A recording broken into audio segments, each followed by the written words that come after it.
مسلمانوں کے درمیان میں ایسے جڑی لوگ بھی ہیں جو کربل میں نہ مقتل میں نہ شاہ کے آگے مومن جھکتا ہے فقط اللہ کے آگے. یہی وہ جذبہ ایمانی ہے کہ بیرسٹر اسدالدین اویسی نے اس بل کو چاک کر دیا کہ آپ میری کوئی پرواہ نہیں کرتے، چاک سکتے ہو. بلکہ کی عزت جن گنڈوں نے لوٹی ہے، یہ مودی کے لوگوں نے ان زانیوں کے گلے میں مالا ڈالا ہے، اور آج وہ مسلمانوں کا ہمدرد ہو سکتا ہے. یہ قطعاً ممکن نہیں ہے. قانون کی نظر میں سب برابر ہو. پھر وقف بورڈ میں غیر مسلمان اور ہندو ایکٹ کے مطابق ان کے کمیٹیوں میں مسلمان نہیں ہو سکتا، تو یہ قانون کے منافی ہے، آئین کے ہند کے منافی ہے. اس لیے ایسا قانون بنانے کا کسی کو حق نہیں ہوتا. میں دعوے کے ساتھ کہہ سکتا ہوں کہ گائے، قبرستان، مسلمان، داڑھی، ٹوپی، مسجد اگر بی جے پی کے ڈکشنری سے نکال دیا جائے تو مچھلی جس طرح بغیر پانی کے تڑپ کر مر جاتی ہے، یہ بی جے پی بھی راجنیتک طور پر تڑپ کر مر جائے گی. یہ کالا قانون، میں کہتا ہوں، ان 78 سالوں میں جتنا نقصان مسلمانوں کا ہوا ہے اس کو ایک پلڑے میں رکھ دو، اور اس کالے قانون کے جو اندیشے ہیں اس کو ایک پلڑے میں رکھ دو. اس کالے قانون سے ہونے والی تباہی کا پلہ بھاری ہوگا. میں کہتا ہوں مودی جی، میرے پرانے وقفہ یوزر جو 4,20,000 سے زائد ہیں، ان کے کاغذات مانگ رہے ہو، تو کیا اس ملک کے پرانے مندروں کے کاغذات آپ یا آپ کے پتا بھی دکھا سکتے ہیں؟ اس کا اعلان کرو. آپ بھی نہیں دکھا سکتے. اگر آپ تو اپنے پڑھائی لکھائی کا سرٹیفکیٹ نہیں دکھا پا رہے ہو تو پرانے کاغذات مانگنے میں شرم آنی چاہیے. اس نے وعدہ کیا تھا غریبوں سے 15 لاکھ روپے تمہارے کھاتے میں آئیں گے. صحافیوں سے اس نے وعدہ کیا تھا کہ میرا ساتھ جو کالا دھن واپس لے کر آئیں گے. ہم کروڑوں کو نوکری دیں گے، کسانوں کو آگے بڑھائیں گے، سب کا ساتھ سب کا وکاس کریں گے. مودی، تم اپنے ایک بھی وعدے کو سچ ثابت نہیں کر سکے. پورے دیش کا ستیہ ناش کر دیا. تم نے اڈانی اور امبانی کا صرف ساتھ دیا. تحریک تحفظ اوقاف کی جانب سے منعقد آج کے اس احتجاجی جلسہ برائے مخالفت وقف ترمیمی ایکٹ 2025 کے محفل کے صدر میر محفل امیر شریعت بہار، اڑیسہ و جھارکھنڈ جناب احمد ولی فیصل رحمانی صاحب، دائش پہ تشریف فرما راجیہ سبھا کے معزز رکن جناب منوج جھا صاحب، یہاں پر تشریف فرما سبھی پارٹی کے ایم ایل اے حضرات، وہ سابق ایم ایل اے اور ایم ایل سی حضرات، مختلف پارٹیوں کے ذمہ دار ساتھیوں، تمامی ملی تنظیموں کے سربراہان، خصوصی طور پر جمعیت علماء کے حضرت مولانا جاوید اقبال قاسمی صاحب، حضرت مولانا غیاث الدین صاحب، ادارہ شریعہ کی جانب سے یہاں پر اپنی نمائندگی پیش کر رہے حضرت جناب مفتی شبیر صاحب، جمعیت اہل حدیث کی جانب سے اپنی نمائندگی پیش کر رہے جناب مزمل حق مدنی صاحب، مختلف ملی تنظیم آل انڈیا مسلم پرسنل لا، جمعیت العلماء، جمعیت اہل حدیث، جماعت اسلامی، ادارہ شریعہ، علماء اہل سنت والجماعت، مجلس علماء ملت، مجلس احرار کے سبھی ذمہ دار ساتھیوں، جناب بھائی پاسبان صاحب، اندرदेव پاسبان صاحب، جناب بھائی راجندر پاسبان صاحب، جناب بھائی رنجیت رانا صاحب، پنچایت کے سبھی نمائندگان، مختلف پارٹیوں کے ذمہ داران اور میڈیا کے سچے، اچھے اور ایماندار ساتھیوں، میں سب سے پہلے اپنی جانب سے اس جلسے کے انعقاد کرنے والے کنوینر جناب بھائی سمیم اختر ندوی صاحب اور ان کے رفقا کا شکریہ ادا کرتا ہوں، جن لوگوں نے تمام تر مسالک کے علماء کو اور تمام تر وہ سیاسی جماعتیں جو این ڈی اے سے الگ ہیں ان کو ایک جگہ بیٹھانے کا کام کیا، اور آج یہ تاریخ ساز جلسہ منعقد ہوا. اور اس جلسے کی سب سے بڑی خوبی اور تاریخ یہ ہے کہ جلسے لوگوں نے کرائے ہیں اپنی اپنی پارٹی اور جھنڈوں کے نام کرائے ہیں، لیکن ہم لوگوں نے شروع دن سے یہ بات سمجھانے کی کوشش کی، اور اللہ تبارک تعالیٰ کا بڑا کرم اور احسان ہے کہ خلوص کی یہ دعوت قبول بھی کی گئی، چونکہ وقت کا یہ کالا قانون نہ صرف مسلمانوں کی گردنوں پہ ننگی تلوار ہے بلکہ اس عظیم ہندوستان کے آئین پر ایک بڑا حملہ ہے۔ اور اوقاف کے تعلق سے مودی نے اس ملک میں جو خانہ جنگی اور ہندو اور مسلمانوں میں نفرت پیدا کر کے انگریزوں کی طرح لڑاؤ اور راج کرو کا پھندا ہم پر ڈالا ہے، اس سے ہم سب لوگوں کو واقف کرانا اور مضبوطی سے لڑنا ہوگا۔ مجھے یاد ہے قاضی مجاہد الاسلام قاسمی صاحب نے کہا تھا کہ جب دشمنوں کی تلواریں اٹھتی ہیں تو میں یہ نہیں پوچھتی تو سیاہ ہے کہ سنی ہے، تو اہل حدیثی کے بریلوی ہے، تو رفع دین کرتا ہے کہ نہیں کرتا، کلمے کے نام پر تم کو ایک سمجھتی ہے۔ اے مسلمانوں، خدا کے واسطے اپنے تحفظ کے نام پر ایک ہو جاؤ۔ وَاعْتَصِمُوا بِحَبْلِ اللَّهِ جَمِيعًا وَلَا تَفَرَّقُوا۔ سب مل کر اللہ کی رسی سے مضبوطی سے پکڑ لو اور تفرقے میں مت پڑو۔ اللہ کا شکر ہے ہم نے تفرقے کے اس پلید لاش کو دفنانے میں کامیابی حاصل کی ہے، اور اللہ تبارک تعالیٰ سے دعا گو ہوں کہ اللہ تبارک تعالیٰ اس ملک میں چاہے ہندوؤں پر یا چاہے مسلمانوں پر، چاہے دلتوں پر یا اگروں پر، چاہے مندر پر یا مسجد پر، چاہے گرودوارہ گرجا گھر پر بھی اگر کسی کی بری نظر ہو تو ہمارے اس اتحاد کو باقی رکھو۔ میں دعا کرتا ہوں، میں اپنے دوستوں سے ہر جن کے ہم نے یہ وعدے تو خدا کے گھر میں مسجد میں کیا تھا، لیکن نہ جانے کیوں ہمارے دل میں کہیں کہیں منافقت پیدا ہو جاتی ہے۔ کچھ لوگوں نے وعدے کیے اور نبھائے اور کچھ لوگ وعدے نہیں نبھا سکے۔ میں ان سے بھی کہتا ہوں میرے بھائیوں، میری تصویر نہ چھپے، دنیا میں اگر تصویر چھپانا چاہتے ہو یہ تصویریں لی بھی جائیں گی، سڑ بھی جائیں گی، اور خدا نے خلوص کی ہماری تصویر لے لی تو آخرت کا میرا ذریعہ بنے گا۔ اپنے خدا کو سامنے میں رکھ کر کام کرو۔ منافقت وقتی طور پر تو فائدہ پہنچاتی ہے، دائمی طور پر نقصان پہنچاتا ہے۔ میرے عزیزوں، وقت کیا ہے؟ وقت ایک سری اصطلاح ہے۔ وقت کی وہ ساری جائیدادیں جو مذہبی حیثیت رکھتی ہیں، جسے مذہبی شعار کی حیثیت ہے، چاہے مسجد ہو، دینی مدارس ہو، مقبرے ہو، خانقاہیں ہو، درگاہیں ہو، امام باڑے ہو، قبرستان ہو، مسافر خانے ہو، یتیم خانے ہو، اسلامی علوم کے مراکز ہو، یہ ساری وہ چیزیں ہیں جس سے کسی فرد واحد کا رشتہ نہیں رہتا بلکہ ملت کے ہر فرد کا رشتہ رہتا ہے۔ یہ اعلانیہ طور پر اگر دستاویز لکھ دے تب بھی وقت ہے، اگر کوئی دستاویز نہ لکھے تو فی نفس ہی یہ وقت ہے۔ اور وقت عبادت ہے، وقت ایک شرعی حکم ہے، اور وقت ثواب کا ایک ذریعہ ہے۔ اور جب کسی چیز کو کوئی وقت کر دیتا ہے تو وہ اس شخص کی جائیداد نہیں ہوتی بلکہ وہ اللہ کی جائیداد ہو جاتی ہے۔ تو انسان کیا ہے؟ جب تک اپنے نبی سے اپنی جان سے زیادہ محبت نہ کرے وہ مسلمان نہیں ہو سکتا ہے۔ اب خدا کے حکم پر اپنی گردن کٹانے کے لیے جو تیار نہیں ہو، لاکھوں سر سجدہ میں ڈالے، وہ کبھی اہل ایمان نہیں ہو سکتا۔ اس لیے ہمارا ایمانی تقاضا ہے، میرے گھر میں بھی آگ لگے گی اور میرے مسجد میں بھی آگ لگے گی۔ خدا کی قسم جس کے دل میں ایمان ہے اپنے گھر کو چھوڑ کر پہلے خدا کی مسجد کو بچانے کا کام کرے گا۔ اس ملک میں گنگا جمنی تہذیب بچانی ہے تو ہمارے مسجدوں پہ کوئی حملہ کرے گا تو ہم گردن کاٹ کاٹ کر اپنی حفاظت کریں گے اس مسجد کی، لیکن اگر مندر پر، گرودوارہ پر، نیا سوارے پر بھی کوئی حملہ کرے گا ہماری گنگا جمنی تہذیب پہ تو ہمارا دستور و آئین انسانیت کی قدر نہیں بلکہ ہمارا مذہب اسلام کہتا ہے کہ فتنہ پھیلانے والوں کے خلاف تم لڑو، چاہے جان آفریقہ کے حوالے کر دیا جائے، ہم مندر کی حفاظت کرنے کے لیے تیار ہیں۔ ایک بات جان لو، جو ہندو قرآن کو نہ مانے، وید کو نہ مانے، وہ ہندو نہیں ہے۔ جو گرو گرنتھ کو نہ مانے، وہ کتنی ہی بڑی داڑھی ٹوپی پہنے، وہ میرا بھائی پنجابی سچا پنجابی نہیں ہو سکتا ہے۔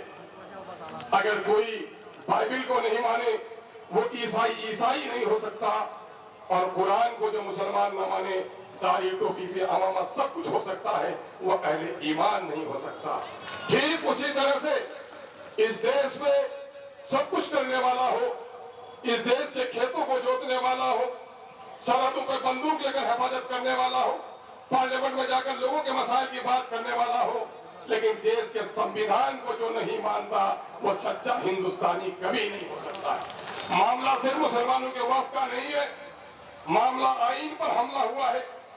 اس ملک میں چل رہا ہے، ہمارا جو راج سبھا ہے یا لوک سبھا ہے یا اسٹیٹ کی جو اسمبلیاں ہیں وہ اتنی آوارہ نہیں ہے کہ جو چاہے قانون بنا دے، بلکہ ان کو سنویدھان کے گائیڈ لائن میں جو کنسٹیٹیوشن آف انڈیا ہے اس کے دائرے میں اسے قانون بنانا ہوگا۔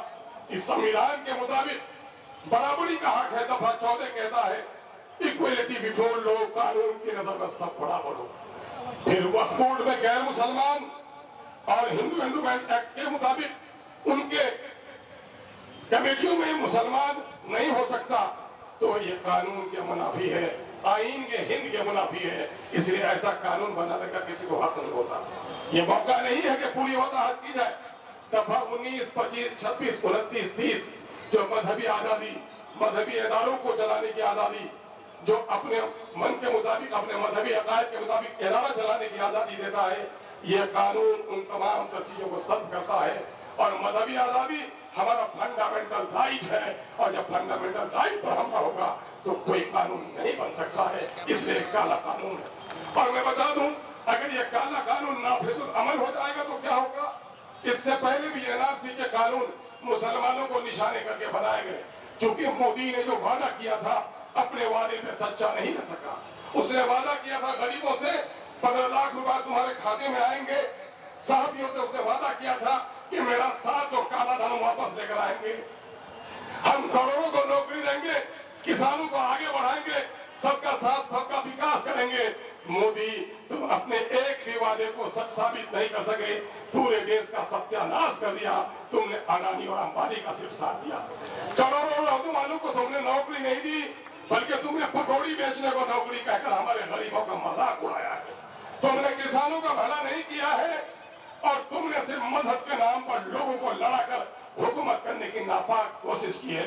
मैं दावे के साथ कह सकता हूं कि गाय, कब्रिस्तान, मुसलमान, दाढ़ी, टोपी, मस्जिद अगर बीजेपी के डिक्शनरी से निकाल दिया जाए तो मछली जिस तरह बगैर पानी के तड़प कर मर जाती है, ये बीजेपी भी राजनीतिक तौर पर तड़प कर मर जाएगी। इनका काम ही है लोगों को लड़ाना अंग्रेजों की तरह और अपनी रोटी सेकना। लेकिन देश में भी मरोबत बाकी है, गांधी की आत्मा भी बाकी है। मुसलमानों के दरमियान में ऐसे जड़ी लोग भी हैं जो करबल में न मक्तल में न शाह के आगे मोमिन झुकता है फकत अल्लाह के आगे। यही वो जज्बा ईमानी है कि बैरिस्टर सऊदी अवैसी ने उस बिल को चाक कर दिया कि आप मेरी कोई परवाह नहीं, कदम काट सकते हो, और ऐलान किया कि मछली पानी के बगैर जिंदा तो रह सकती है। मुसलमानों के बाप दादे की ये वतन है। मुसलमान किसी भी दुनिया के हिस्से में शरीयत के बगैर जिंदा नहीं रह सकता है। हमारे बाप दादा ने इस मुल्क के सरहदों की भी हिफाजत की है, हमारे बाप दादा ने संविधान की भी हिफाजत की है। हम मोदी जो ये चाहते हो क्या होगा? मैं कहता हूँ इख्तिसार के साथ आजादी के इस 70-78 सालों के दरमियान में 40,000 से ज्यादा सांप्रदायिक दंगे हुए, फिरकाना और फसाद हुए। 90% नुकसान मुसलमानों का हुआ। मेरठ में, गोधरा में, भागलपुर में, मुरादाबाद में, भिवंडी में, और गुजरात के की जो तारीख है वो आपके सामने में, आसाम के दिल्ली में 90% हमारे जवान मारे गए, हमारे कारोबार लूटे। बिल्किस की इज्जत जिन गुंडों ने लूटी है, ये मोदी के लोगों ने उन जानियों के गले में माला डाला है, और आज वो मुसलमानों का हमदर्द हो सकता है, यह कदर मुमकिन नहीं है। मेरे भाइयों, इन्होंने मुसलमानों को सामने में रखकर सीएए का कानून बनाया, लेकिन अल्लाह का शुक्र है जब आसाम में प्रैक्टिकली काम किया गया तो मुसलमानों से 4 गुने गैर मुसलमान इसमें थे, मामला रुक देना पड़ा। इन्होंने तलाक का कानून बनाया, लेकिन अल्लाह का शुक्र है हमारे मुसलमानों का अकीदा है वमल्लम यहकुम बिमा अंज़लल्लाहु फउलाइका हुमुल काफिरून। जो लोग अल्लाह की उतारी हुई आयतों के मुताबिक फैसले नहीं करते, दरअसल ऐसे ही लोग काफिर हैं, ऐसे ही लोग फासिक हैं, ऐसे ही लोग जालिम हैं। अल्हम्दुलिल्लाह हमारा आवारा शराबी नौजवान को भी जब तलाक का मसला पेश आया, अपने मुफ्ती और काजी का एहतराम किया और कहा खुदा और खुदा के रसूल की सुन्नत से जो फैसला होगा हमें मंजूर है, मुल्क का कानून के मंजूर नहीं। चल आगे जाते हो। मोदी ने देखा कि इस पर भी मामला नहीं बन पा रहा है, तो मोदी ने ये काला कानून लाया। ये काला कानून, मैं कहता हूँ इन 78 सालों में जितना नुकसान मुसलमानों का हुआ है उसको एक पलड़े में रख दो, और इस काले कानून के जो अंदेशे हैं उसको एक पल्ले में रख दो। इस काले कानून से होने वाली तबाही का पल्ला भारी होगा। वो कैसे होगा? अब तक मामला जान का था, अब तक मामला माल का था, लेकिन अब मामला तो ईमान का है।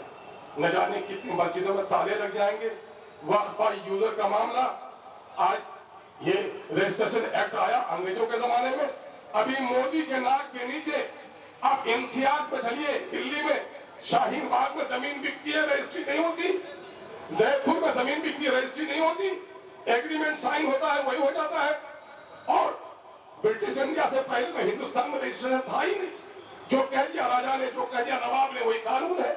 मैं कहता हूं मोदी जी, मेरे पुराने वक्फा यूजर जो 4,20,000 से जायद हैं, उनके कागजात मांग रहे हो, तो क्या इस मुल्क के पुराने मंदिरों के कागजात आप या आपके पिता भी दिखा सकते हैं? इसका ऐलान करो।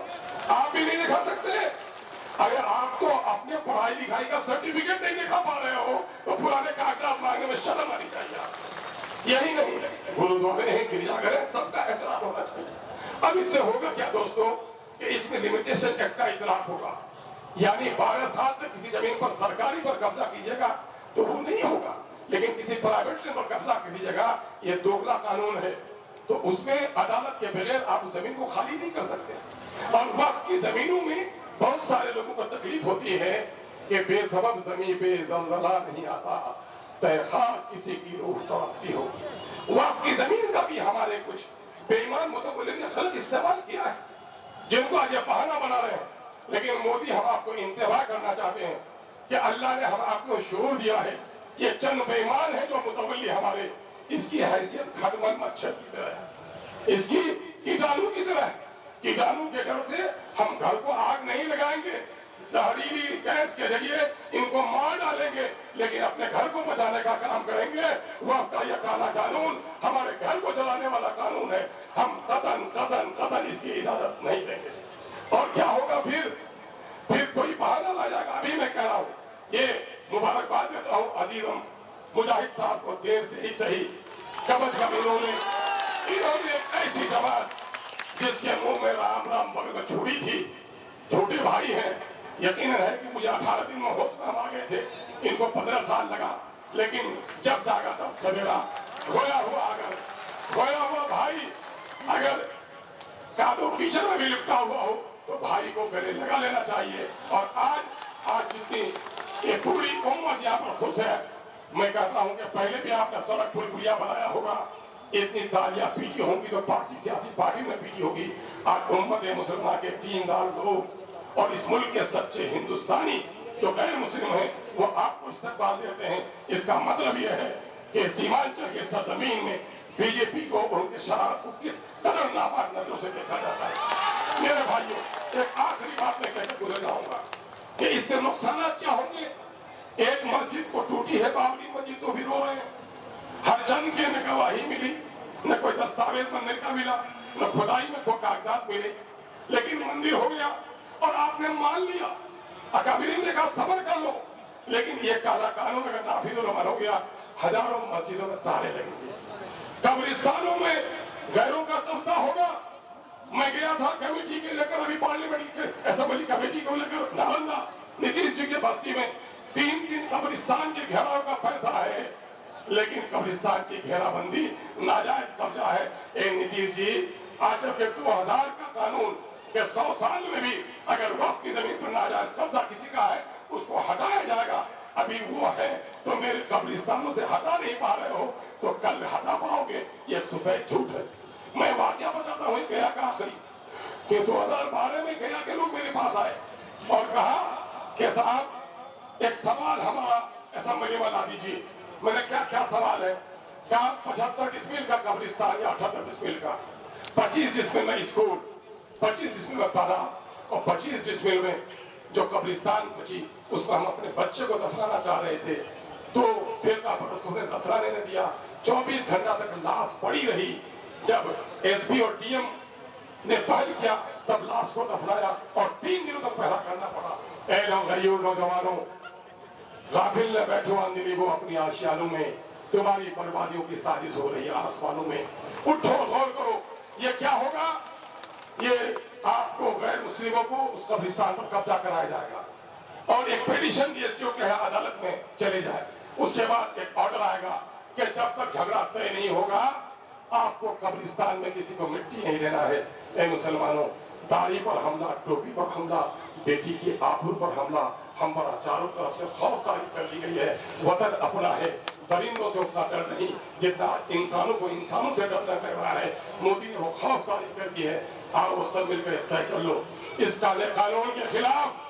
अगर मेरा खून काफी नहीं होगा तो मेरी नस्लों का खून बहेगा, लेकिन इस काले कानून को हम मानने के लिए कभी तैयार नहीं होंगे। हम अपनी गर्दन कटा सकते हैं, हम अपनी मस्जिदों से दस्तबरदार नहीं हो सकते, हम अपने खानगाहों से दस्तबरदार नहीं हो सकते। ईमान जब तक बाकी है इस मुल्क की भी हिफाजत करेंगे। ऐवाने सियासतमन है या बाहर है, इस मुल्क के संविधान की हिफाजत करेंगे। और मेरे मजहबी शान पर कोई हमला करेगा, बच्चा बच्चा जाने शहादत पी लेंगे। अब जाग चुके हैं दीवाने, दुनिया को जगा के दम लेंगे। जीना है तो इज्जत से जी लेंगे, वरना फिर जाने शहादत पी लेंगे। इनकलाब ये जिंदाबाद, अरे जिंदाबाद ऐसी हो कि मोदी के कान फटे, नीतीश बहरा हो जाए। इनकलाब